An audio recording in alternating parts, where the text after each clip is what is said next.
When your best friend is dying in your arms, you'll do anything to save them. Jed Crowther knew that feeling as he carried his old dog Bandit through the worst blizzard he'd ever seen. The mountain man had survived 40 winters in these peaks, but this storm was different. It wanted them both dead. Just when his strength gave out, Jed's boot hit something metal buried in the snow. An old hatch, rusted and forgotten. He pulled it open and climbed down into what looked like an abandoned bunker. But the place wasn't abandoned. Someone had been living there recently.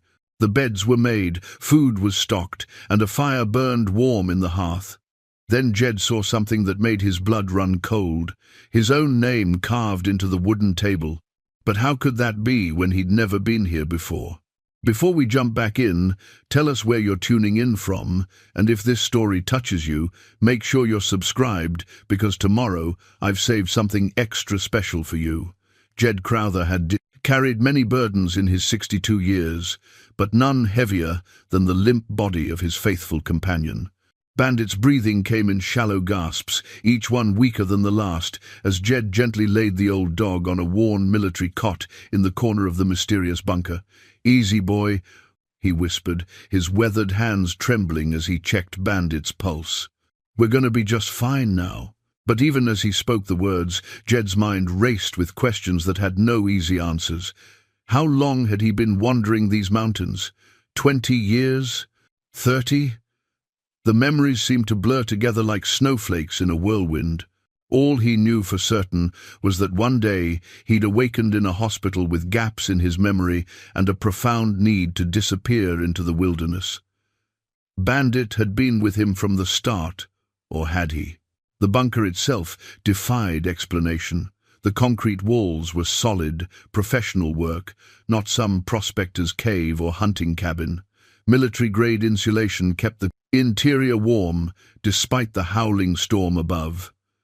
Solar panels, barely visible through a cleverly concealed skylight, provided power to LED strips that cast a steady glow throughout the space. Someone had spent serious money and considerable expertise building this place. Jed moved through the bunker with the careful steps of a man who'd learned to read his environment for survival. The main room served as both living quarters and command center. A small kitchenette occupied one corner, stocked with enough provisions to last months. Canned goods, dried meat, water purification tablets, everything a person would need to disappear completely. The sleeping area contained 2 cots, both with military-issue sleeping bags folded with parade ground precision. But it was the third area that made Jed's pulse quicken. Maps covered an entire wall, detailed topographical surveys of the surrounding mountain range. Red pins marked locations that meant nothing to him, yet somehow felt familiar. Supply caches, perhaps? Safe houses? The maps showed elevation markers, water sources, and what appeared to be patrol routes, drawn in different colored inks. Near the maps, a wooden table bore the carved letters that had stopped his heart cold. J. Crowther, etched deep into the grain, as if someone had worked the letters with a knife during long, thoughtful hours. Below his name, someone had carved a date. March 15, 2003. The numbers meant nothing to him, yet they stirred something deep in his chest, a recognition he couldn't quite grasp. Bandit stirred on the cot, and Jed hurried back to his side. The dog's eyes opened, unfocused but alive. In the improved light, Jed could see details he'd missed during their desperate flight from the storm. Bandit wasn't just any stray who'd chosen to follow a mountain hermit. His fur bore scars in patterns that suggested training, discipline. His paws were calloused not from wandering, but from specific, repetitive work. Most telling of all, when Jed touched the dog's neck to check his pulse, his fingers encountered something unexpected beneath the thick fur. "What have we here, old friend?" With gentle care, Jed worked his fingers under Bandit's collar. Hidden beneath a flap of leather, his fingertips touched metal. Dog tags. Military identification tags, worn smooth by years of wear. Jed's hands shook as he worked them free and held them up to the light. The first tag bore Bandit's information. Bandit, MWDK 9 Unit 47, DOB, the 15th of May 1999, Military Working Dog. The second tag made Jed's world tilt off its axis. Handler, SFC J. Crowther, SFA, Special Forces. He'd been Special Forces. The revelation hit him like a physical blow. Jed sank into a chair beside the table, staring at the tags in his palm.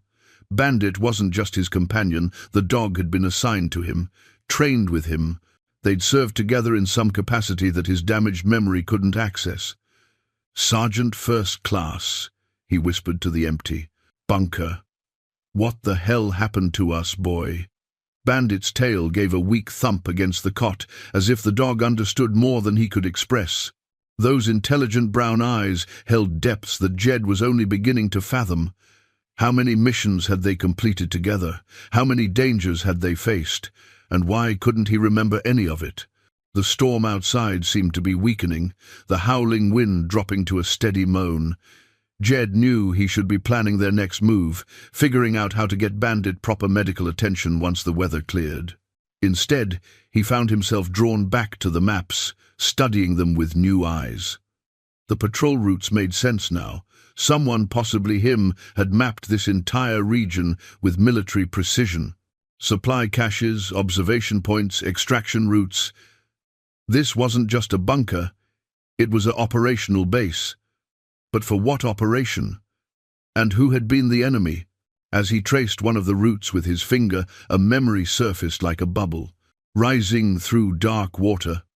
Snow, gunfire, the taste of fear and adrenaline. Bandit barking, a warning. Then nothing, just the white void that seemed to shroud everything in his past beyond 20 years ago. "We were soldiers, weren't we?" he asked the dog. Bandit's ears perked up at the word soldiers, another small confirmation of what the tags had revealed. Jed opened cabinets and storage compartments with growing amazement. Whoever had stocked this place had thought of everything. Medical supplies filled one entire cabinet, not just first aid basics, but serious trauma gear. IV bags, antibiotics, surgical tools, still in sterile packaging. Another compartment held communications equipment, radios, encryption devices, satellite phones. All of it looked well maintained but dated, as if someone had prepared for a situation that never came. Or had it? In the deepest storage compartment, Jed found something that made his blood run cold. Weapons. Not hunting rifles or the kind of firearms a mountain man might own for protection. These were military-grade weapons, maintained with professional care. An M4 carbine, disassembled and wrapped in oilcloth. A precision sniper rifle in a custom case.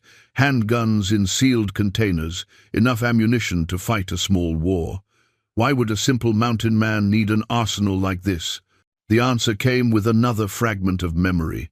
A voice, urgent and commanding. "Get him out of here. The whole operation's compromised." Then explosions, smoke, the sensation of running while carrying something precious, or someone precious.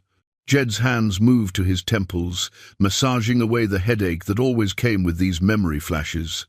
The doctors had warned him that forcing his recollection could be dangerous, that his amnesia might be protecting him from trauma too severe to process. But sitting in this bunker, surrounded by evidence of a life he couldn't remember, those medical warnings seemed less important than the truth. What were we running from, Bandit? What scared us so badly that we had to disappear?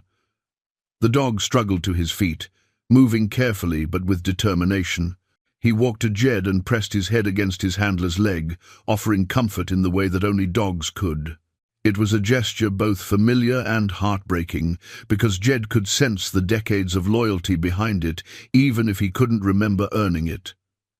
Outside, the storm was definitely weakening. Soon, they'd need to make decisions about their next move. But for now, in the warm sanctuary of the bunker, Jed allowed himself to simply exist in the moment with his faithful companion. 20 years of questions might remain unanswered, but one thing was crystal clear. Whatever had happened to them, whatever had driven them into hiding, they'd faced it together. And they'd survive it together, too. Jed pulled a blanket over Bandit and settled into the other chair at the carved table.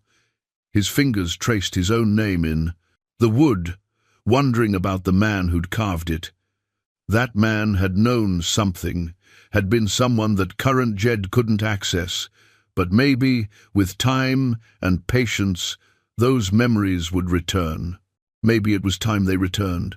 As if sensing his thoughts, Bandit lifted his head and looked directly at his handler. Those wise brown eyes held a message Jed couldn't quite interpret, but he understood its essence. Whatever came next, they'd face it as they always had. Together. The crackling sound started as a whisper, so faint that Jed almost dismissed it as wind through the ventilation system. But Bandit's ears snapped to attention, his head turning toward the communications equipment with laser focus. The dog's reaction told Jed everything he needed to know. This wasn't random interference. Someone was trying to make contact. Jed approached the radio setup with caution, his fingers hovering over controls that felt both foreign and familiar. The main unit was military-grade, designed for encrypted communications across vast distances. As the static cleared, a voice emerged from the speakers, professional, urgent, speaking in what sounded like code. Blackbird 7, this is Overwatch. Package delivery scheduled for dawn. Repeat, package delivery at dawn coordinates. The words hit Jed like electricity through his nervous system. Without conscious thought, his hand moved to the transmission key. Overwatch. This is... He stopped himself, heart pounding. He'd been about to respond with a call sign he didn't remember learning. Blackbird 7, respond immediately. Your position is compromised. Hostiles approaching your 20. Compromised. Hostiles. The military terminology flowed through Jed's mind with disturbing ease, bringing with it a cascade of tactical awareness he hadn't known he possessed. 20 meant their location. Dawn coordinates probably referred to an extraction point. And package delivery in military speak that usually meant personnel or equipment, or termination orders. Bandit was on his feet now, fully alert despite his recent collapse. The dog moved to the bunker's single entrance, his posture rigid with trained vigilance. Whatever was coming, Bandit could sense it approaching through the storm. Overwatch to Blackbird 7. Acknowledge or, we assume, position overrun. Jed's training, he couldn't remember receiving, kicked in with automatic precision. He quickly switched the radio to a different frequency and adjusted the encryption settings. When he keyed the microphone again, his voice was steady and controlled. Overwatch, this is Blackbird 7. Position secure but monitored. What's the nature of the package? 7. Confirm your identity. State your authentication code. Authentication code. Jed closed his eyes, reaching deep into the locked chambers of his memory. Nothing came. But as his fingers moved over the radio's keypad, they seemed to know what to do without his conscious direction.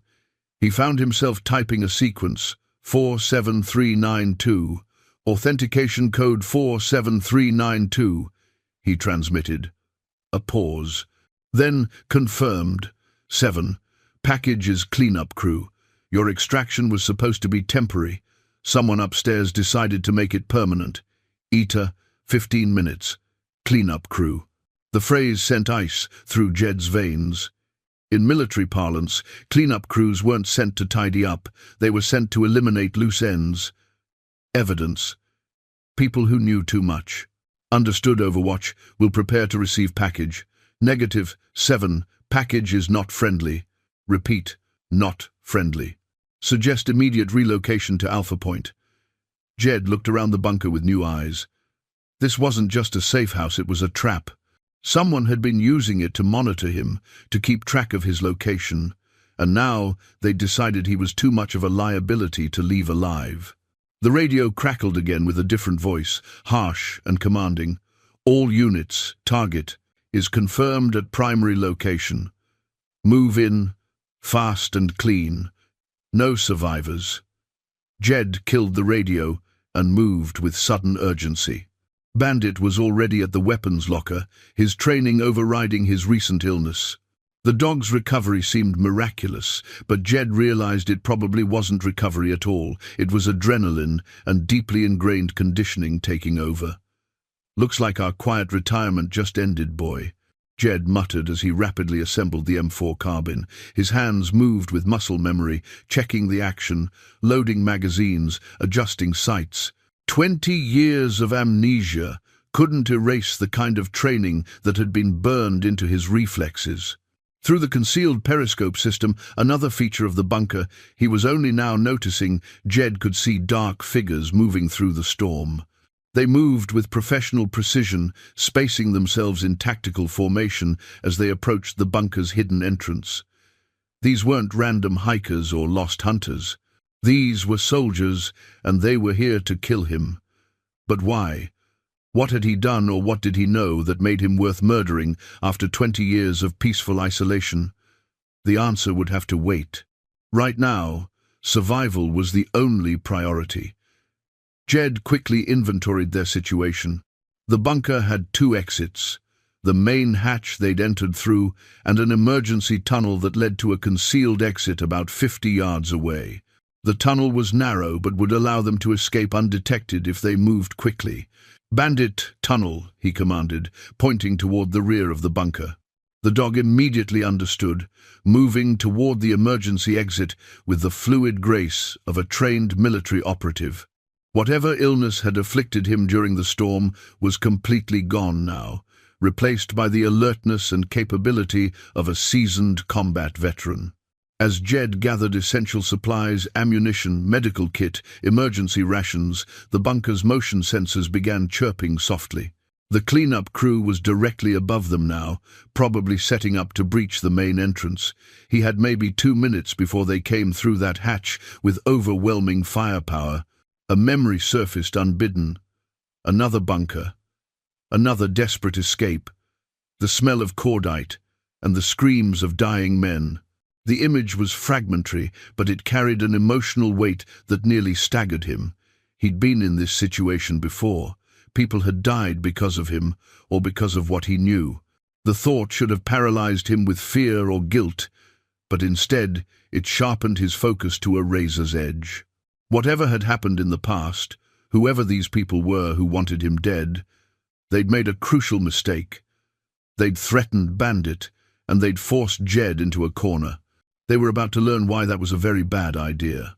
The dog was already in the tunnel when the first explosion shook the bunker.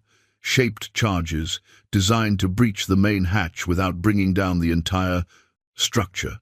Professional work, but loud enough to mask their escape through the rear exit. Jed grabbed the sniper rifle and followed Bandit into the tunnel, sealing the entrance behind them just as voices echoed through the main bunker. The cleanup crew was inside, searching for bodies that weren't there. "Clear," someone shouted. "Where the hell are they? Check the tunnel systems. If there's a back way out." The voice was cut off as Jed and Bandit emerged from the concealed exit into the storm. The blizzard that had nearly killed them earlier was now their salvation, providing cover as they moved away from the compromised position. But as they climbed higher into the mountains, Jed realized this was just the beginning. Whoever had found him once could find him again. The quiet life he'd built over 20 years was over. Now he had to remember who he really was, and why someone wanted him dead badly enough to send a military kill team after him. The radio in his pack crackled. One final time before he switched it off. Target escaped. Expand. Search perimeter. Authorization for extreme prejudice confirmed. Extreme prejudice. Military code for kill on sight. Jed looked down at Bandit, whose intelligent eyes reflected the same grim understanding. Their war wasn't over. It had just begun again. The abandoned ranger station sat like a ghost against the mountainside, its weathered logs barely visible through the swirling snow. Jed had remembered its location with the same inexplicable certainty that had guided him to the radio frequency's knowledge that existed in his muscle memory, even when his conscious mind drew blanks. Bandit cleared the building with professional efficiency, his movements silent and systematic as he checked each corner for threats. The dog's transformation from dying companion to tactical operative was complete now, and watching him work triggered more fragments of buried memory in Jed's mind. "Good boy," Jed whispered as Bandit returned with an all-clear signal. "You haven't forgotten your training, have you?" Inside the ranger station, Jed quickly set up a defensive position while his mind processed what had happened at the bunker. The cleanup crew had moved with military precision, but they'd made one crucial error: they'd underestimated their target. Whoever had ordered his termination clearly believed that 20 years of amnesia had turned him into a helpless civilian. They were wrong. As Jed established a watch rotation and checked their supplies, he found himself moving through procedures he couldn't remember learning. Sightlines, fields of fire, escape routes, all of it came as naturally as breathing. But it was when he discovered a hidden cache behind a loose floorboard that the first major memory breakthrough occurred. The cache contained more than supplies. Wrapped in waterproof material was a photograph, faded but clear enough to stop Jed's heart. 5 men in military fatigues stood in what looked like a forward operating base somewhere tropical. Mountains in the background, jungle vegetation, the kind of humid heat you could almost feel through the image. And there, third from the left, was a younger version of himself. But it was the man standing next to him that made Jed's hands tremble. He was holding a German shepherd that looked remarkably like Bandit, only younger. The man's face was partially obscured by shadows, but something about his stance, his bearing, triggered a cascade of recognition.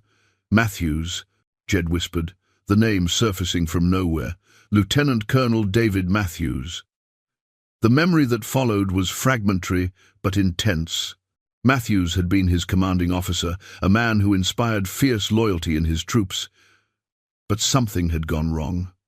The mission, something about extracting a defector with critical intelligence, enemy contact, betrayal from within their own ranks. Bandit whined softly and pressed against Jed's leg, sensing his handler's distress. The dog's presence grounded him, pulling him back from the edge of memory's abyss. But the photograph had unlocked something important. These weren't random fragments anymore. They were pieces of a specific operation, a specific betrayal that had cost lives. As he studied the other faces in the photograph, more names began to surface. Rodriguez, the team medic; Thompson, their communications specialist; and Parker, Sergeant First Class William Parker, whose face Jed could now remember with crystal clarity. Parker had been ambitious, always pushing for advancement, always resentful of the trust Matthews placed in others. "You betrayed us, didn't you, Parker?" Jed said to the photograph. "But why?" The sound of distant engines made him pocket the photograph quickly. Snowmobiles, at least 3 of them, moving up the mountain trail with purpose. The cleanup crew had tracked them faster than expected. Bandit was already at the window, his body tense with controlled aggression. The dog's tactical awareness was extraordinary. He could distinguish between civilian activity and military threats with a precision that spoke to years of specialized training. Right now, everything about his posture screamed danger. Jed moved to his own observation position and confirmed what Bandit had detected. 3 snowmobiles with riders in military gear, moving in a tactical formation designed to surround the ranger station.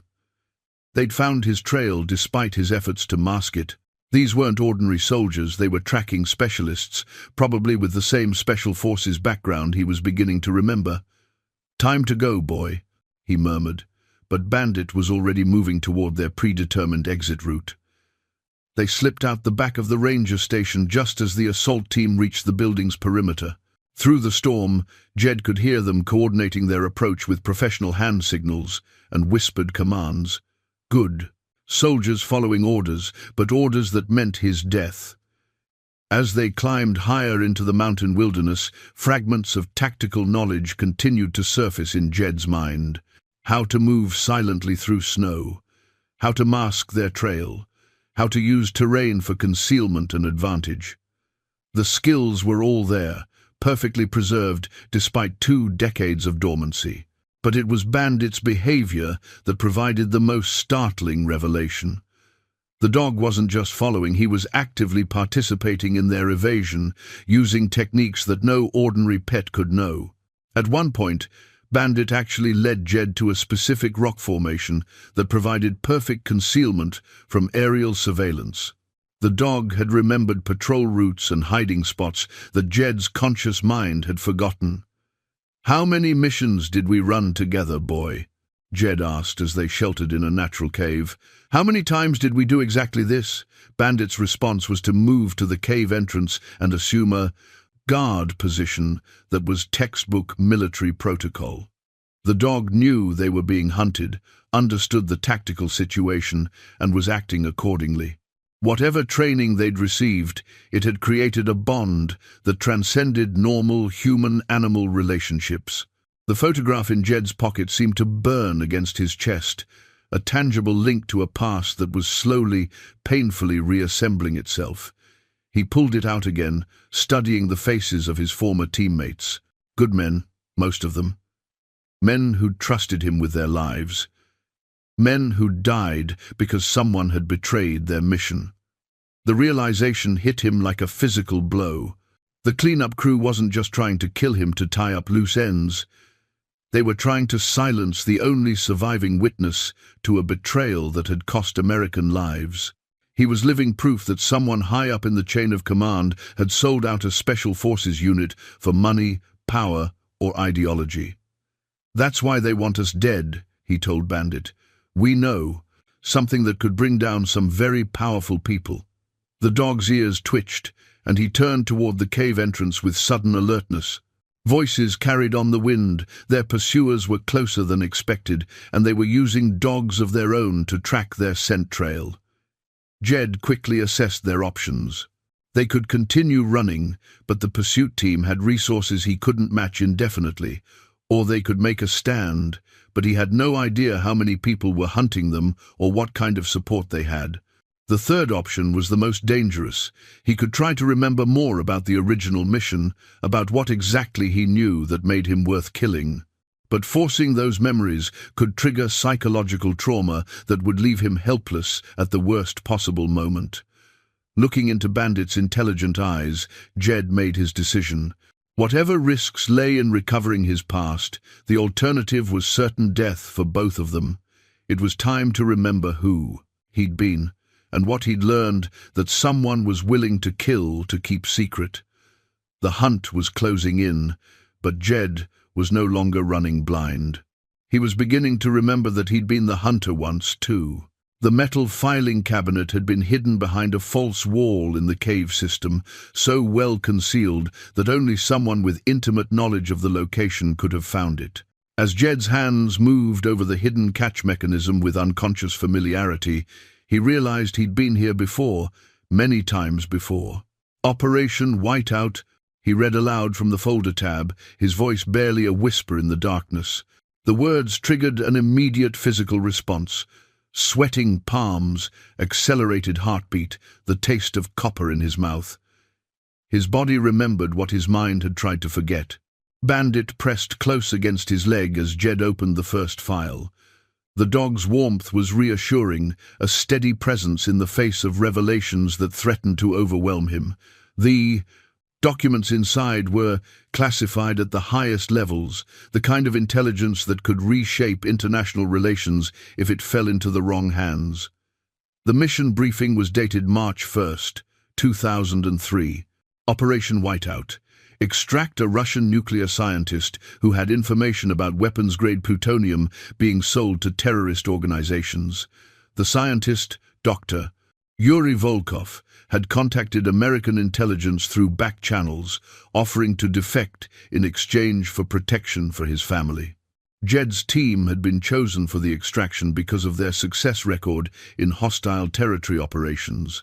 Lieutenant Colonel Matthews commanding, with Jed as second in command and Bandit as their early warning system. The plan was elegant in its simplicity. Insert at night, rendezvous with Volkov at a predetermined location, extract via helicopter to a secure facility. But as Jed read further into the files, a chill that had nothing to do with the mountain air settled in his bones. Someone had leaked the operation details to Russian intelligence. The extraction site had been compromised, the helicopter shot down, and most of his team killed in the subsequent firefight. The after-action report was devastating in its clinical precision. Rodriguez, their medic, had died trying to save the wounded pilot. Thompson, their communications specialist, had been killed while calling in backup. Lieutenant Colonel Matthews had taken a sniper's bullet while covering their retreat. Of the five-man team, only Jed and Bandit had survived. But it was the intelligence assessment that made Jed's hands shake as he read it. The leak hadn't come from Russian intelligence gathering or surveillance. It had come from within their own command structure. Someone in the American military had deliberately sabotaged Operation Whiteout, sacrificing American lives to prevent Dr. Volkov's defection. "They sold us out," Jed whispered, his voice thick with emotion. "Matthews, Rodriguez, Thompson, they all died because someone on our side wanted them dead." The final document in the folder was handwritten, in what Jed now recognized as his own handwriting from 20 years ago. A field report, written in the immediate aftermath of the mission while the details were still fresh. As he read his younger self's words, the memories came flooding back with devastating clarity. The ambush had been perfectly coordinated. Russian special forces had known exactly where to position themselves, exactly when the extraction would take place. They'd even known Bandit's specific training protocols, using acoustic devices to try to disorient the dog before the attack began. But the most damning detail was in the timing. The ambush had started exactly 17 minutes after their scheduled rendezvous with Dr. Volkov. 17 minutes, the precise amount of time Sergeant First Class Parker would have needed to transmit their location after receiving their position report. Parker, who had remained at the forward operating base as their communications liaison. Parker, who had access to all operational details and real-time position updates. Parker, who had been conspicuously absent when the rescue teams finally reached the survivors. Parker was feeding information to the Russians. Jed said, the words tasting bitter in the mountain air. He got our entire team killed for money. But there was more. According to his own field notes, Dr. Volkov had managed to pass along crucial information before the ambush began. Names, bank account numbers, transaction records, evidence of a conspiracy that reached far beyond one corrupt sergeant. The plutonium sales were being coordinated by a network that included American officials, Russian intelligence, and Middle Eastern buyers. Jed had hidden that intelligence in a secure location before his medical evacuation, intending to pass it along to proper authorities once he recovered.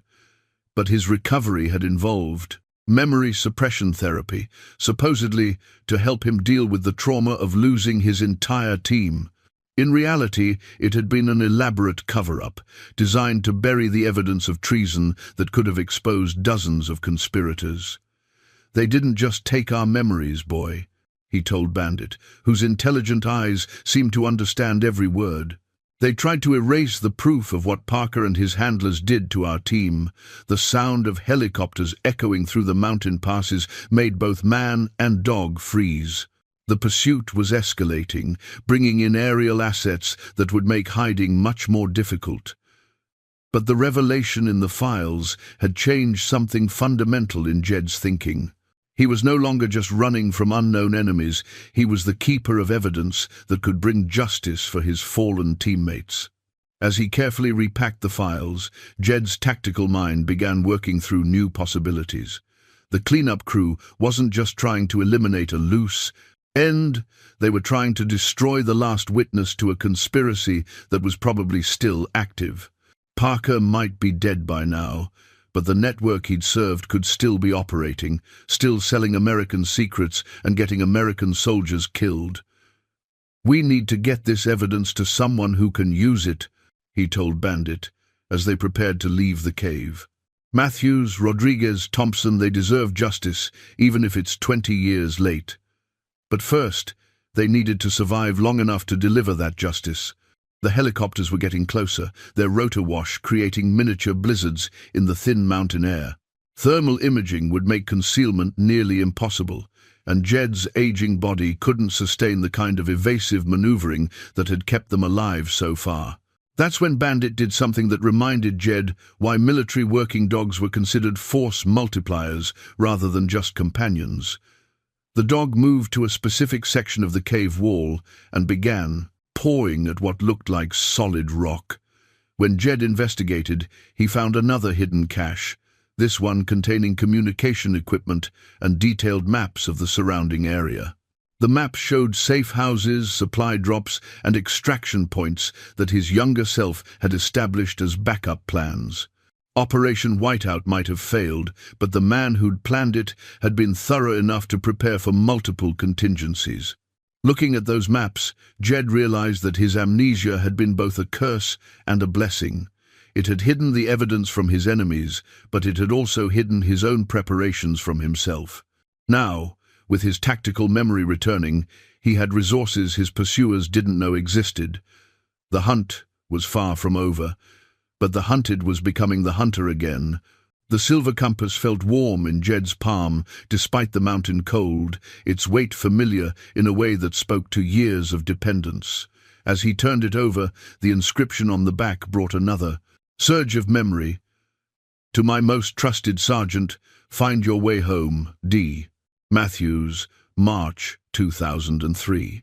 Matthews had given him this compass just before Operation Whiteout, a gesture that had seemed like simple military courtesy at the time. But now, studying the device more carefully, Jed realized it was far more than a standard-issue navigation tool.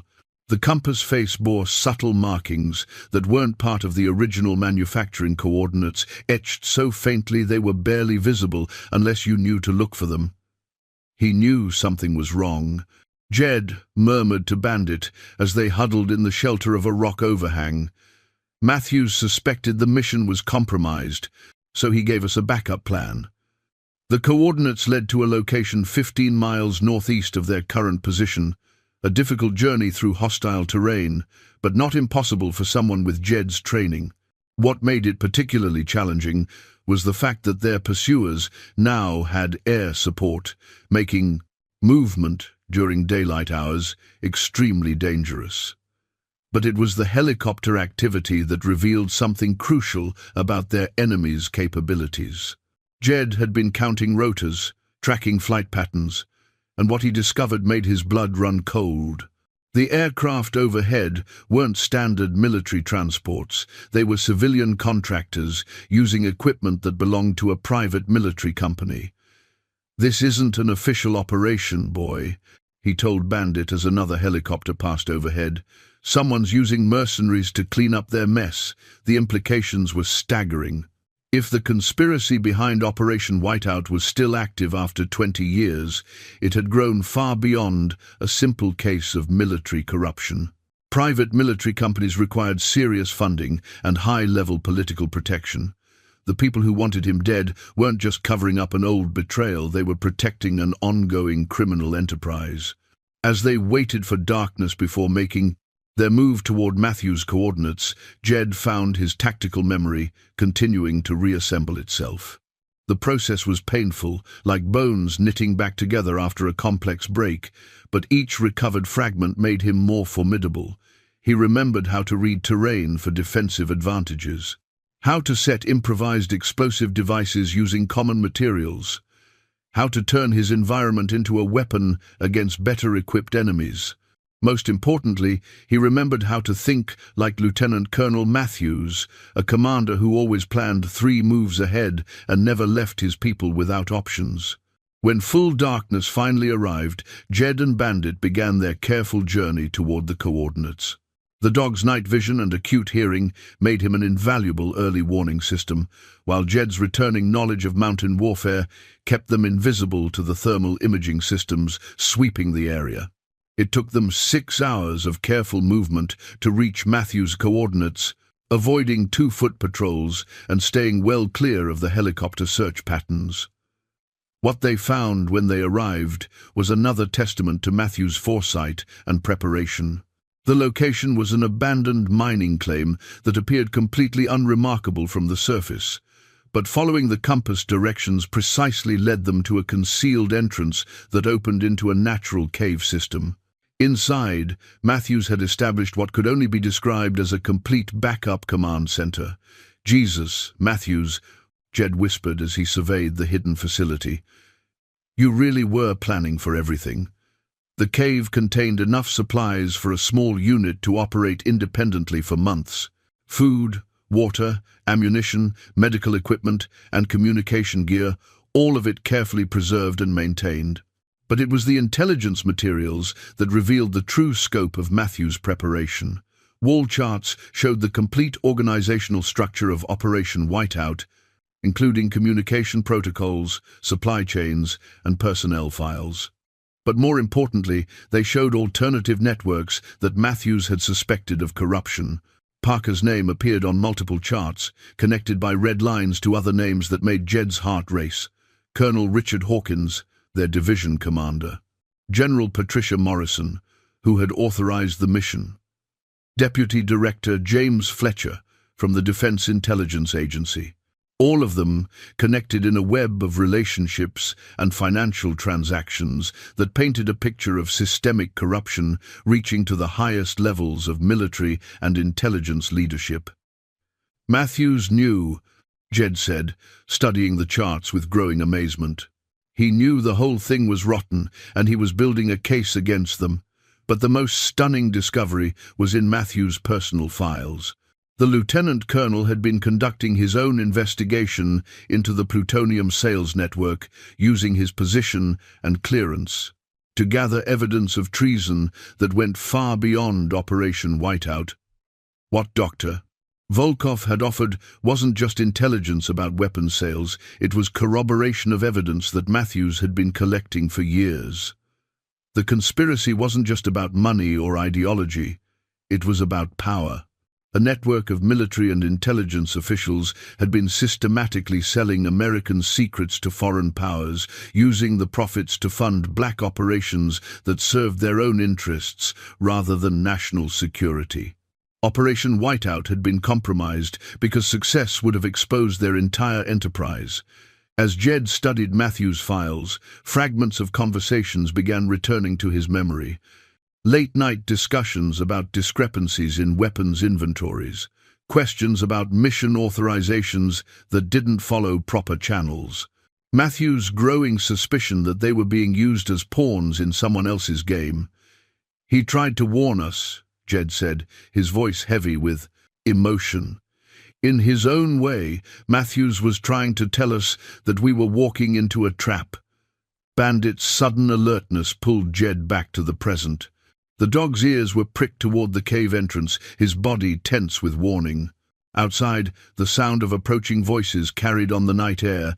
Their pursuers had found the trail again, or perhaps they'd always known about this location. But this time, Jed wasn't planning to run. Matthews had left him more than just supplies and intelligence. He'd left him the tools to fight back. And after 20 years of living with gaps in his memory, 20 years of not understanding why he felt like a stranger in his own life, Jed was ready to honor his fallen commander's sacrifice. The compass in his hand seemed to pulse with warmth, as if Matthews himself were providing guidance one final time. The coordinates had led him to evidence, but they'd also led him to a choice. He could continue running, protecting himself and Bandit, while letting the conspiracy that had killed his teammates continue to operate. Or he could remember that he'd once been a soldier, sworn to defend his country against all enemies, foreign and domestic. Looking into Bandit's intelligent eyes, Jed made his decision. They weren't running anymore. They were going to finish what Matthews had started, no matter the cost. The leather journal fell open in Jed's hands, as if it had been waiting 20 years for this moment. His own handwriting stared back at him from pages yellowed with age, but the words were written in a code so complex that it took several minutes for his memory to supply the decryption key. When it did, the secrets locked within those pages threatened to destroy everything he thought he understood about his own life. The 10th of March, 2003, he read aloud, his voice barely audible in the hidden cave. Suspect Parker receiving external communications. Radio protocols violated twice this week. Matthews shares concerns but orders. Continued observation. The journal entries painted a picture of growing suspicion and mounting evidence that Operation Whiteout was doomed before it began. But it was the personal entries that hit Jed like physical blows, revealing truths that his amnesia had mercifully concealed. Sarah called again, told her I can't discuss timeline for coming home. Emma's science fair is next week, promised to be back for Christmas presentation if possible. This mission feels wrong, but duty comes first. Always comes first. Sarah, Emma. The names exploded through his consciousness like grenades, bringing with them a cascade of memories that 20 years of suppression couldn't completely erase. His wife's laugh, his daughter's gap-toothed smile. The house in Colorado Springs where they'd planned to grow old together. Bandit whined softly and pressed against Jed's leg, sensing the emotional storm raging within his handler. The dog had been there for it all, the marriage, the birth of his daughter, the gradual strain that military life had placed on their family. And Bandit had been there when Jed made the most difficult decision of his life. The 14th of March, 2003. He continued reading, his hands trembling. Met with DIA psychiatrist Dr. Reynolds. Discussed memory suppression protocol as alternative to witness protection. If mission is compromised as suspected, Sarah and Emma will be safer believing I died in action rather than living with constant threat of retaliation. Bandit will be reassigned to assist in my recovery and eventual reintegration. The words swam before his eyes as the full scope of his sacrifice became clear. He hadn't lost his memory due to trauma, he had voluntarily surrendered it to protect his family. The man he'd been had chosen to become a ghost rather than expose his wife and daughter to the people who had murdered his teammates. I let them think I was dead, he whispered, the weight of that choice crushing down on him like an avalanche. For 20 years, Sarah and Emma believed I was killed in action because I thought it would keep them safe. But the journal revealed that even this ultimate sacrifice had been based on incomplete information. In the final entries, written during his recovery period before the memory suppression took effect, Jed had discovered something that changed everything. The 20th of March 2003, he read, Dr. Reynolds confirmed memory suppression is not therapeutic procedure but part of active cover-up. Parker's handlers want all evidence buried, including witness testimony. Choice is die or disappear. Choose disappearance, but suspect even this will not be permanent solution. They will come eventually. Bandit's sudden alertness pulled Jed's attention away from the journal. Outside the cave, the sound of approaching helicopters was getting louder, accompanied by the voices of ground teams coordinating their search. But this time, instead of fear, Jed felt something he hadn't experienced in 20 years: cold, focused rage. They had stolen everything from him. His memory, his identity, his family. They had murdered his teammates and then forced him to abandon everyone he loved to protect them from retaliation. And now, when he was finally beginning to remember who he'd been, they wanted to finish the job they'd started 2 decades ago. As Jed rapidly gathered the most crucial intelligence materials from Matthew's cache, his tactical mind began working through possibilities that would have been unthinkable hours earlier. The people hunting him expected to find a confused old man with gaps in his memory. They weren't prepared to face a special forces operator who remembered his training and had nothing left to lose. Time to remind them who we used to be. Boy, he told Bandit as he checked the action on an M4 carbine that felt perfectly familiar in his hands. The cave system had multiple exits, and Matthews had prepared defensive positions at each one.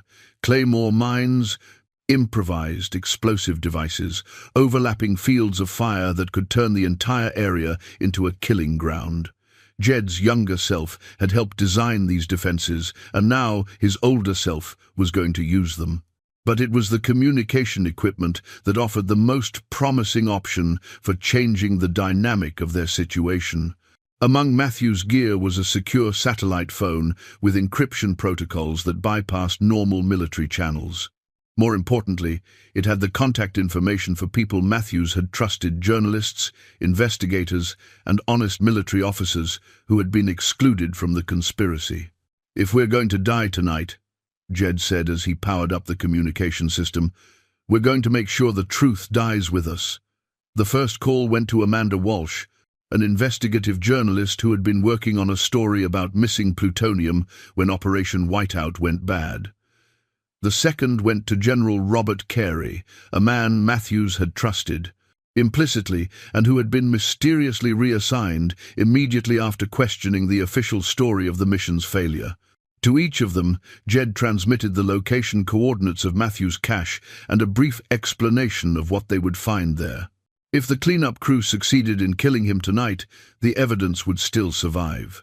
His teammates' deaths would finally be avenged, and his family would learn that their husband and father had died trying to serve his country honorably. But as he prepared for what might be his final battle, Jed realized he didn't want to die with Sarah and Emma still believing he was a memory from their distant past. The journal had revealed phone numbers, addresses, details about their lives that his conscious mind had forgotten, but his heart had preserved. One final call, this time to a number in Colorado Springs that he prayed would still be active after 20 years. "Hello?" The voice was older, more cautious than he remembered, but unmistakably Sarah's. "Sarah," he said, his voice breaking with emotion. "Sarah, it's me. It's Jed." The silence on the other end stretched for eternity before she whispered, "That's impossible. You died 20 years ago." "I know what you were told," he said as the sound of approaching enemies grew louder outside the cave. "But I'm alive, and there's something you need to know about why I disappeared." He had maybe 5 minutes before the assault began. 5 minutes to explain 20 years of lies and sacrifice. 5 minutes to tell his wife and daughter that he had never stopped loving them, even when he couldn't remember their names. Outside, Bandit had taken position at the main entrance, ready to defend his handler one final time. Inside, Jed gripped the phone and began to tell his family the truth they deserved to hear. The wedding ring was hidden in a compartment so secret that even Jed's returning memories hadn't revealed its location. It was Bandit who found it, pawing insistently at what appeared to be solid rock until Jed realized the dog was indicating another of Matthew's concealed caches. When the hidden panel slid aside, revealing the small velvet box within, Jed's world tilted on its axis once again. Inside the ring were inscriptions that made his hands shake as he read them. "To my beloved Jed, forever yours, Sarah, the 15th of December 1995. But it was the note wrapped around the ring that delivered the devastating truth he'd never suspected. If you're reading this, the memory suppression has been reversed, and you remember choosing to disappear. What you don't remember is that Sarah agreed to the deception. She knew you were alive. She helped plan your disappearance because we discovered something that changed everything. Emma is not your biological daughter, but she doesn't know it. Sarah was pregnant when you met, running from Emma's real father, a man who would have killed both of them if he'd found them. Your death wasn't just to protect them from your enemies. It was to protect Emma from hers. D. Matthews. Jed sank against the cave wall, the ring clutching in his trembling fingers as memories flooded back with sickening clarity. Sarah, 8 months pregnant, when they'd met at a coffee shop near Fort Carson. Her nervousness, her reluctance to talk about the baby's father, the way she'd flinched whenever anyone in uniform approached their table. Emma's real father was Colonel Viktor Kozlov, a Russian intelligence officer who had been running a deep-cover operation in the United States. Sarah had been his unwitting asset until she'd discovered his true identity and the danger he represented. She'd fled with nothing but the child growing inside her, desperately seeking protection from anyone who could help. Jed had fallen in love with both of them instantly. When he'd married Sarah 6 months later, he'd adopted Emma as his own and never looked back. But Matthews's note revealed a truth that even his recovered memories couldn't access. Kozlov had found them. December 2002, the note continued. Kozlov traced Sarah and Emma to Colorado Springs. He wants his daughter and will kill anyone who stands in his way. Sarah confessed everything when my security team detected Russian surveillance on your family. The memory suppression isn't just about Operation Whiteout, it's about creating a complete new identity that Kozlov can't trace. As far as the world knows, Jed Crowther died in Afghanistan. The man you become after the procedure will have no connection to Sarah or Emma, keeping them safe from both your enemies and theirs. The sound of Sarah's voice on the satellite phone suddenly took on new meaning. She hadn't been shocked because she thought he was dead. She'd been shocked because his reappearance meant the carefully constructed deception was crumbling, exposing Emma to danger once again. "Oh God," Jed whispered, understanding flooding through him like ice water. "The cleanup crew isn't just here for me. They're here for information about Sarah and Emma." Bandit's warning bark confirmed his worst fears. Outside the cave, voices were approaching with tactical precision, but Jed could hear something in their coordination that he'd missed before: a slight accent, subtle pronunciation patterns that spoke of foreign training. These weren't American mercenaries. They were Russian operatives, probably working for the same intelligence network that Kozlov had served. And if they'd found him, it was only a matter of time before they found his family. The realization transformed everything about Jed's tactical situation. This wasn't just about exposing a 20-year-old conspiracy or getting justice for his fallen teammates. This was about protecting a daughter who didn't even know she was his daughter from a father who would destroy her life to reclaim what he considered his property. As Jed quickly reviewed Matthews's intelligence files with this new understanding, connections became clear that had been invisible before. Operation Whiteout hadn't just been compromised by American traitors, it had been a joint operation designed to eliminate both Dr. Volkov and anyone who knew about Kozlov's American activities. Parker's betrayal hadn't been about money or ideology. He'd been compromised by Russian intelligence through his gambling debts and extortion. The weapons sales network was real, but it was being used as cover for a much more sophisticated intelligence operation designed to identify and eliminate Russian defectors and their American protectors. "They played us all," Jed said, his voice harsh with understanding. "Volkov, Matthews, me, we were all just pieces on Kozlov's chessboard." But the wedding ring in his hand represented something that Kozlov hadn't anticipated. The love between Jed and Sarah hadn't been part of anyone's operational plan.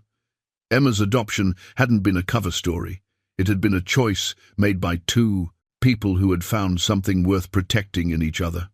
The satellite phone crackled to life with an incoming transmission. When Jed answered, Sarah's voice was tight with controlled panic. "Jed, you have to listen to me. There are men watching our house. Emma's at college, but they're asking questions about you, about our marriage. They know you're alive. Sarah, I need you to get to a safe location immediately. Follow the emergency protocols we discussed before." "Before what, Jed? Before you died? Before you disappeared? I've been living a lie for 20 years, and I don't even know which protocols you're talking about." The confusion in her voice reminded Jed that his memories were returning faster than hers, were adjusting to his resurrection. For her, he'd been dead for 2 decades. The emergency plans they'd made, the contingencies Matthews had helped them establish, all of that belonged to a life she'd been forced to forget. "Listen to me," he said, his voice, taking on the command authority that had once led soldiers into combat. "Pack 1 bag with essentials. Get in your car and drive to the cabin where we spent our first anniversary. Do you remember that place? The cabin in... Yes, I remember. But Jed, what's happening? Who are these people? They're connected to Emma's biological father. The same people who've been hunting me are now hunting you and Emma because they think you have information about Russian intelligence operations. The silence on the other end of the phone stretched painfully before Sarah whispered, "Victor found us, didn't he? After all these years, he found us. I'm not going to let him hurt you or Emma," Jed said, checking his weapons one final time. "But I need you to trust me one more time, even though I know I haven't earned that right." "You earned it 20 years ago when you chose to protect us," Sarah said, her voice stronger now. "And you're earning it again right now." Outside the cave, the Russian operatives were positioning themselves for an assault, but their presence had confirmed something crucial. This operation wasn't just about eliminating a witness to past crimes. It was about controlling the future, about ensuring that Kozlov's network could continue operating without interference from people who knew too much. As Jed prepared for the coming battle, the wedding ring seemed to burn in his pocket like a promise he'd made decades ago and was finally ready to keep. Emma might not be his biological daughter, but she was his daughter in every way that mattered. And no one, not Kozlov, not his operatives, not the entire Russian intelligence apparatus, was going to take his family away from him again. The twist had changed everything, but it had also clarified everything. This wasn't about the past anymore. This was about protecting the future and about proving that some bonds are stronger than blood, stronger than memory, and stronger than the lies that people tell to tear families apart. Bandit took position at his side, ready for whatever came next.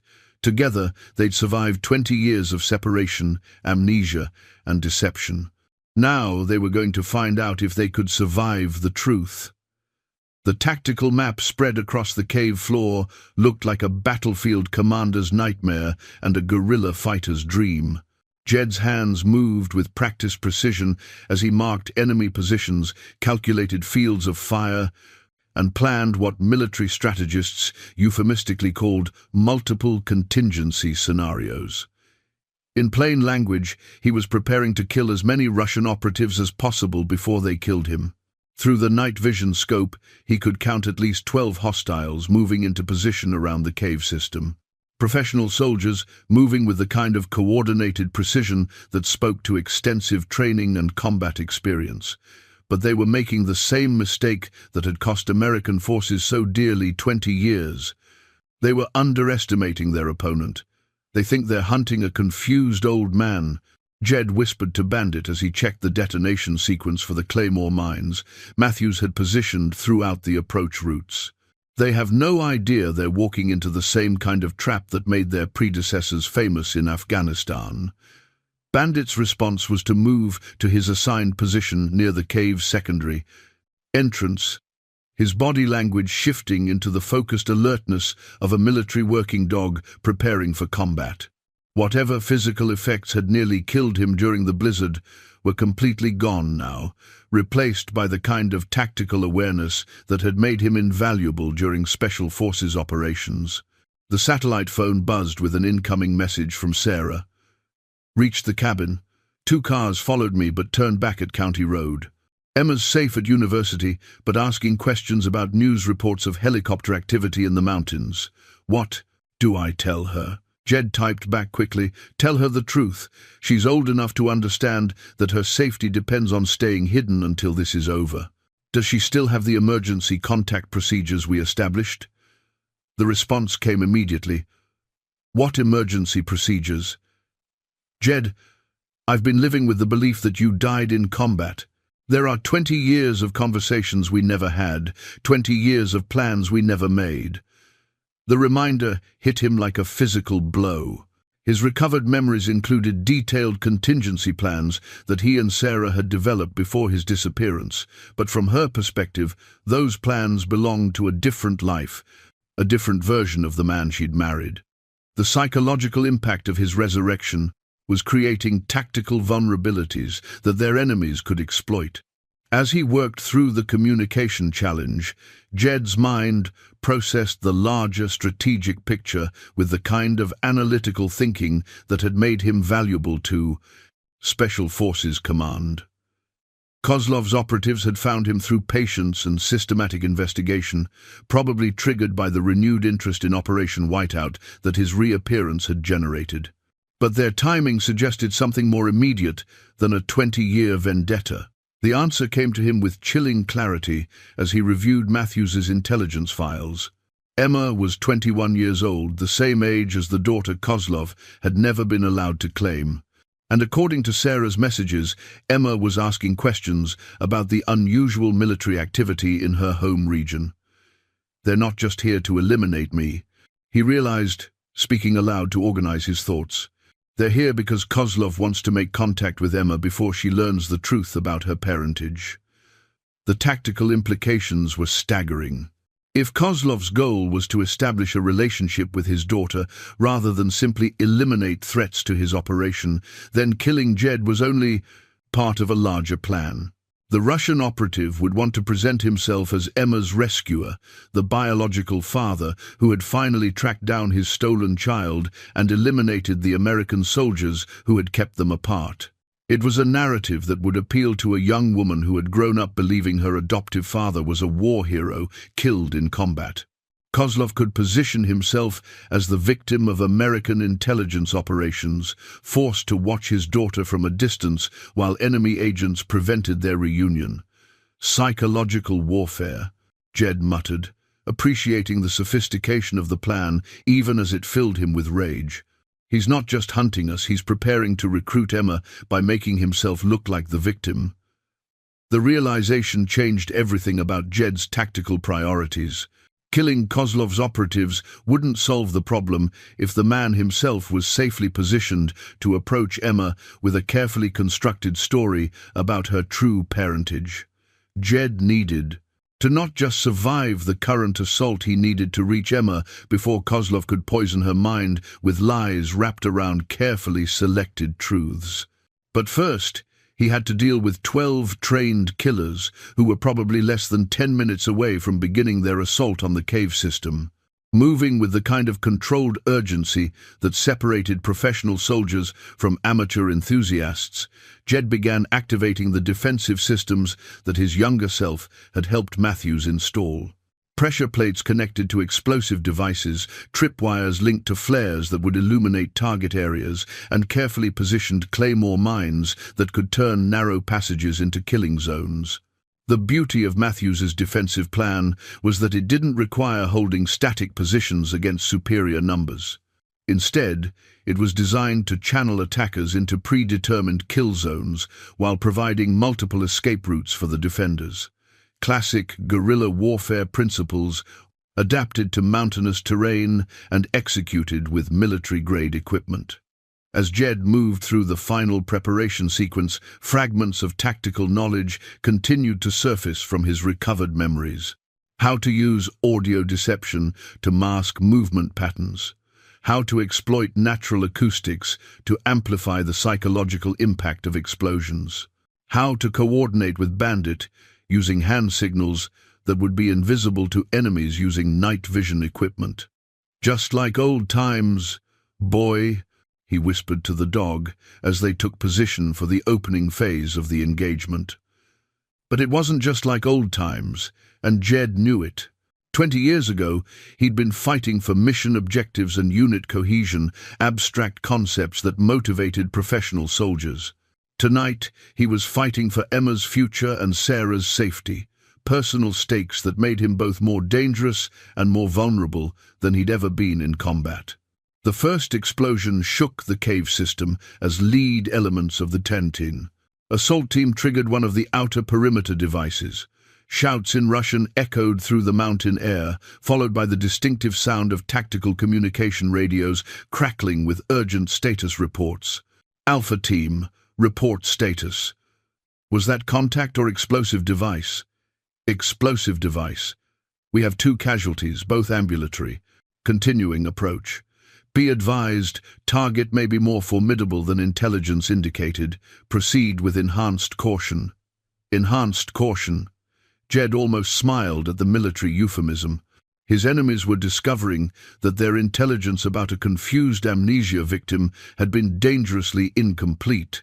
But their continued advance indicated that they were committed to completing their mission regardless of casualties. Through the periscope system, Jed watched the assault teams adjust their approach patterns to account for the defensive obstacles. Professional adaptation, but not fast enough to prevent the second wave of explosions that erupted as additional teams triggered mines positioned along the most obvious infiltration routes. Beta team, we need immediate fire support on that cave entrance. Target is using prepared positions. Roger, Alpha, bringing up the heavy weapons. Heavy weapons, that changed the tactical equation significantly. Jed had planned for small arms engagement and basic explosives, but if Kozlov's operatives had brought rocket-propelled grenades or similar ordnance, the cave's defensive advantages would quickly become death traps. Time to implement Phase 2 of Matthew's plan. Bandit, exfiltration route 3, he commanded, pointing toward the concealed tunnel that led to a position above and behind the assault team's current positions. The dog immediately began moving toward their escape route, but his posture indicated continued readiness for combat. Bandit understood that this wasn't a retreat, it was a tactical repositioning designed to turn the hunters into the hunted. As they moved through the tunnel system, Jed activated the final surprise that Matthews had prepared for anyone foolish enough to assault the cave complex. Remote detonation charges placed throughout the main cavern, designed to create the impression of a catastrophic collapse while actually sealing off sections of the cave for later use. The explosions that followed were tremendous, shaking the entire mountain and sending plumes of dust and debris into the night air. To the assault teams outside, it would appear that their heavy weapons had succeeded in bringing down the cave system, probably killing anyone inside. What they wouldn't realize until too late was that Jed and Bandit were now positioned behind them, with clear fields of fire and detailed knowledge of their movement patterns. The hunt was about to become very personal indeed.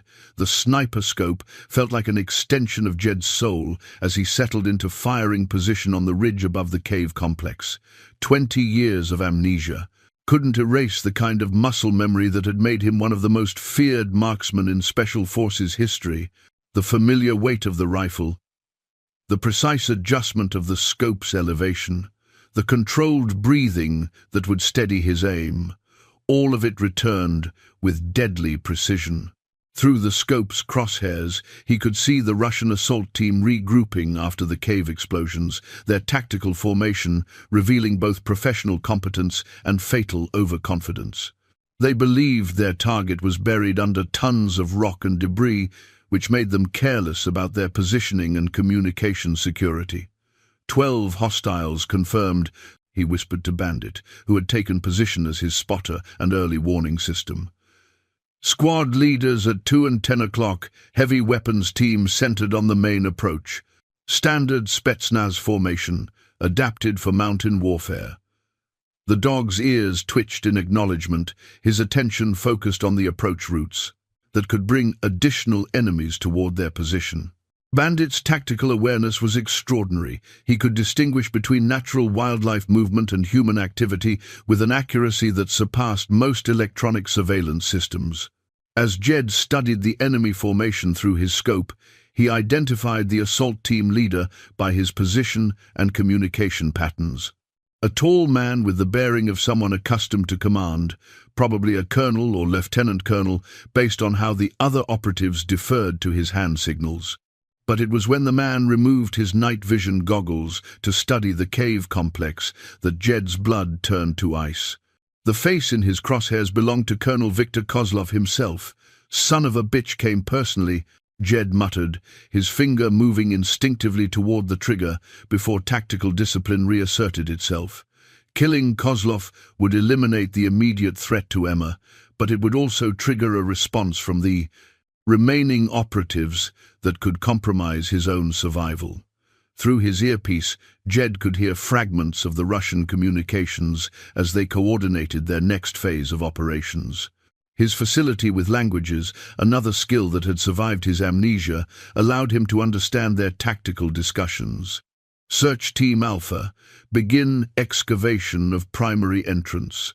If the target survived the collapse, he will attempt to emerge through debris field. Search Team Beta. Establish perimeter watch on secondary positions. Target demonstrated sophisticated knowledge of defensive systems.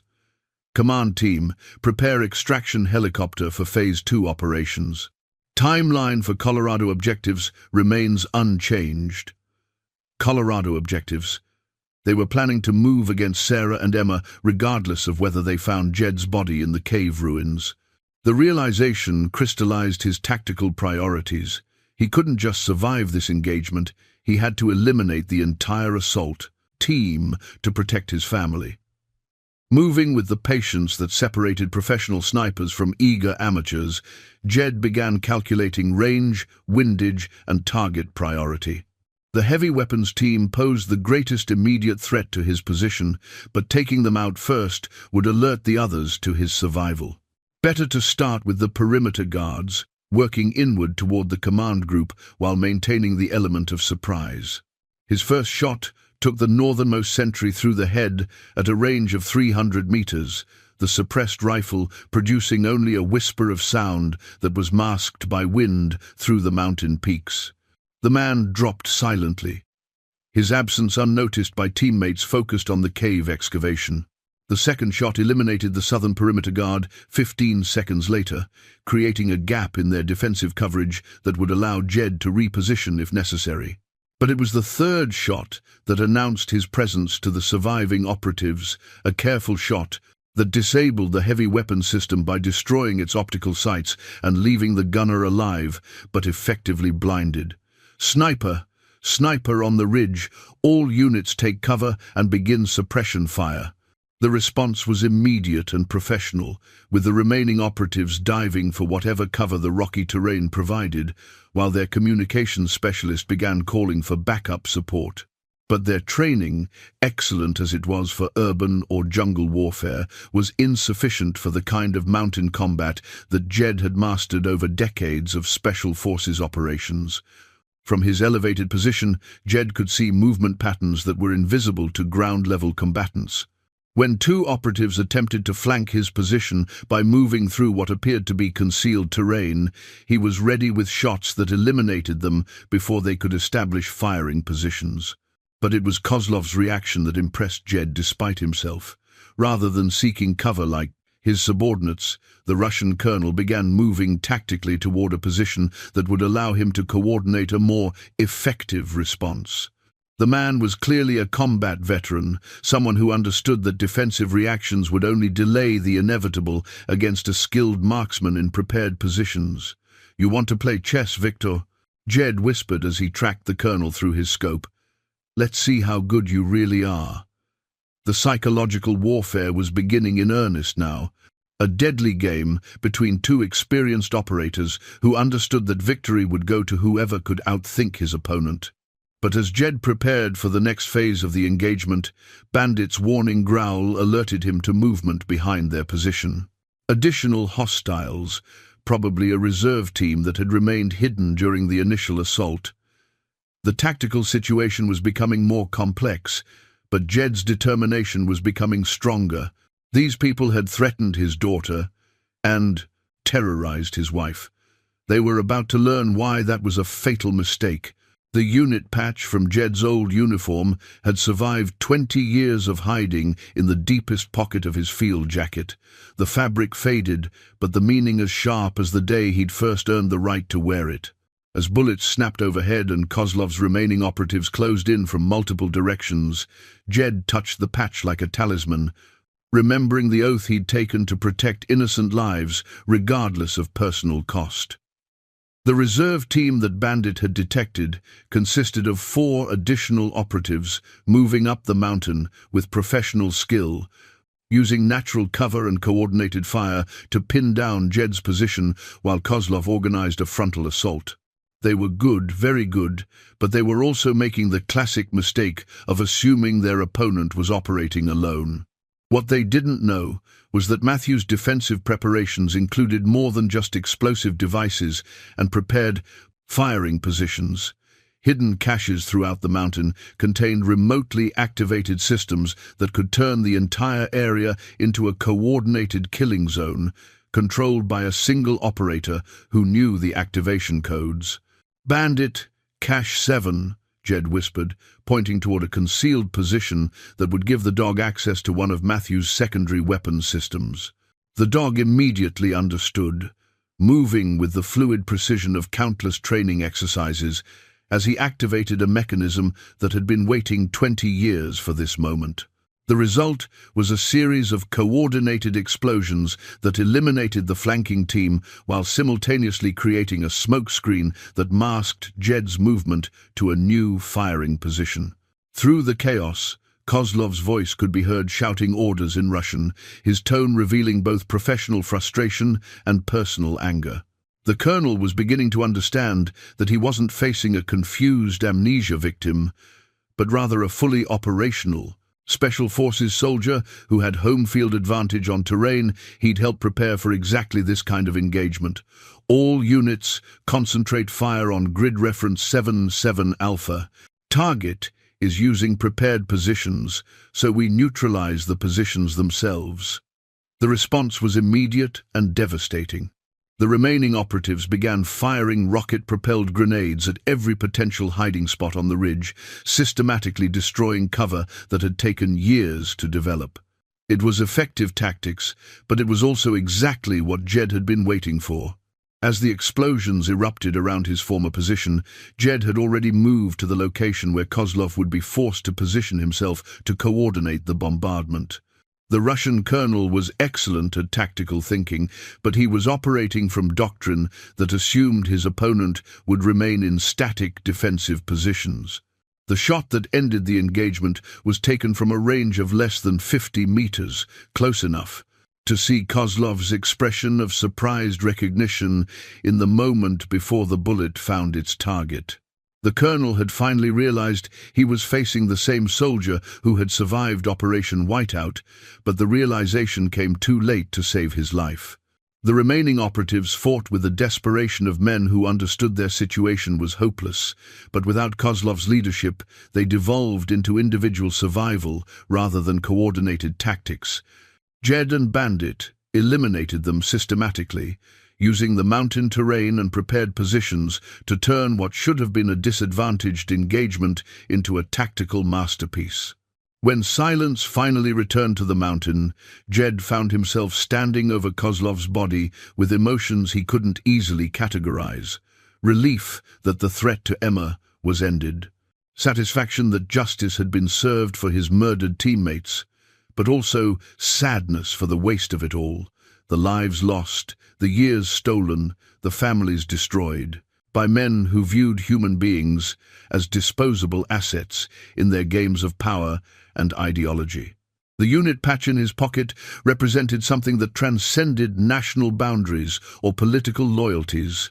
It represented the commitment to protect innocent people from those who would harm them, regardless of the personal cost.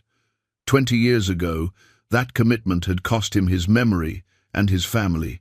Tonight, it had cost 12 Russian operatives their lives, but as he began the process of securing the area and contacting backup support, Jed realized the real battle was just beginning. Emma still didn't know the truth about her parentage. Sarah still believed she was a widow, rather than the wife of a man who had sacrificed everything to protect their family. And somewhere in the intelligence networks of both nations, other people would soon learn that the Operation Whiteout conspiracy had been exposed. The satellite phone buzzed with an incoming message from Sarah. Military helicopters, approaching the cabin. "Are these your people or his people?" Jed smiled grimly as he typed his response. "Mine." "It's over, Sarah. The threat to Emma is eliminated. But there's still a lot we need to talk about." Her reply came immediately. 20 years' worth of conversation. I think we can handle it. Looking down at Bandit, who was already moving to secure the weapons and intelligence materials they'd recovered from the assault team, Jed felt something he hadn't experienced in decades: hope for the future. The war was over.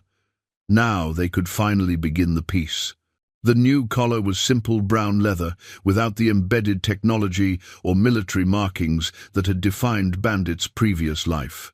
As Jed fastened it around his companion's neck, 6 months after the events on the mountain, both man and dog understood what the gesture represented: freedom from the shadows of war, and the right to live without constantly looking over their shoulders. "No more missions, boy," Jed said softly, scratching behind Bandit's ears in the way that had always brought the dog comfort.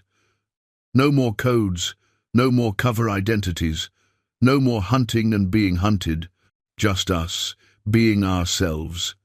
They were standing on the porch of the cabin in Colorado that had once served as Sarah and Emma's emergency safe house, but which was now simply home.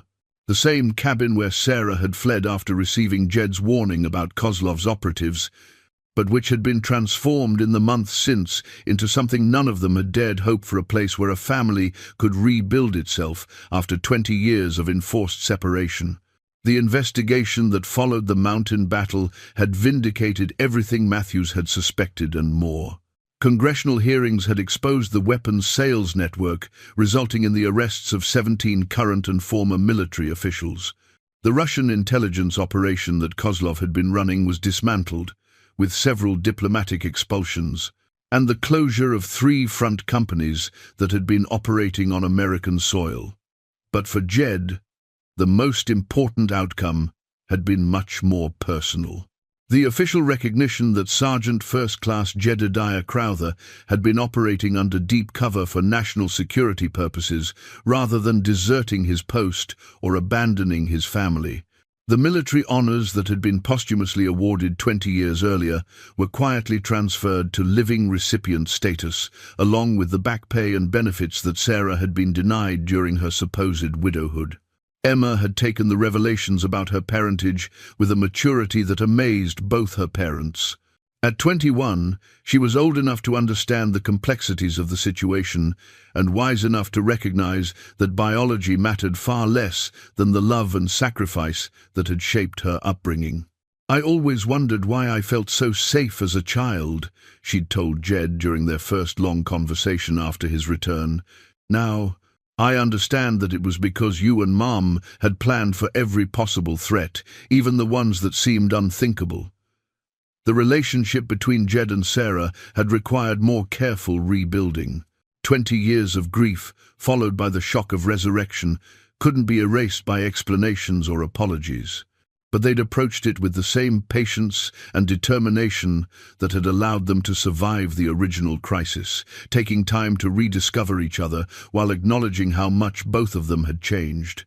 "We're not the same people who fell in love 25 years ago," Sarah had said during one of their evening walks around the cabin property. "But I think I like who we've become even more." The hardest part had been dealing with the psychological aftermath of the memory recovery. Jed's amnesia had protected him from the trauma of losing his teammates, but remembering their deaths had brought a survivor's guilt that no amount of tactical success could completely heal. It was Bandit who had provided the key insight during one of Jed's darker moments. The dog had brought him one of Matthew's old field manuals, dropping it at his feet with the kind of deliberate intent that spoke to canine wisdom. Inside, Jed had found a handwritten note from his former commanding officer. "The best way to honor the dead is to protect the living. Remember that when the nightmares come." Matthews had understood, even 20 years ago, that survival would bring its own burdens. But he'd also understood that those burdens were worth bearing if they allowed good people to live free from the threats that evil men created. The government had offered Jed various positions in intelligence and military advisory roles. Recognizing that his unique experience and proven capabilities could be valuable in ongoing operations against foreign infiltration networks, he'd declined them all. After decades of service and sacrifice, he'd earned the right to choose family over duty, for once in his life. Instead, he'd accepted a position with the local sheriff's department as a training coordinator for tactical operations. It allowed him to use his skills in service of his community while staying close to home, and it provided the kind of purposeful work that prevented the restlessness that often affected retired Special Forces operators. Bandit had adapted to civilian life with the same professionalism he'd brought to military operations. The dog still maintained his alertness and physical conditioning, but his protective instincts were now focused on grandchildren rather than classified missions. Emma's 2-year-old son had become Bandit's primary responsibility, a role the dog approached with the same dedication he'd once brought to protecting soldiers in combat zones. As the sun set behind the Colorado mountains on this particular evening, Jed reflected on the strange paths that life could take. 20 years ago, he'd believed he was sacrificing his future to protect his family. In reality, he'd been preserving it, ensuring that they could all reach this moment when the threats were eliminated and the choices were their own. The simple leather collar around Bandit's neck represented more than the end of their military service. It represented the beginning of the life they'd always deserved, but never dared hope for a life where love mattered more than duty, where family came before mission objectives, and where 2 old soldiers could finally rest in the knowledge that their long war was truly over. "Come on, boy," Jed said as Sarah's voice called them in for dinner. Time to go home.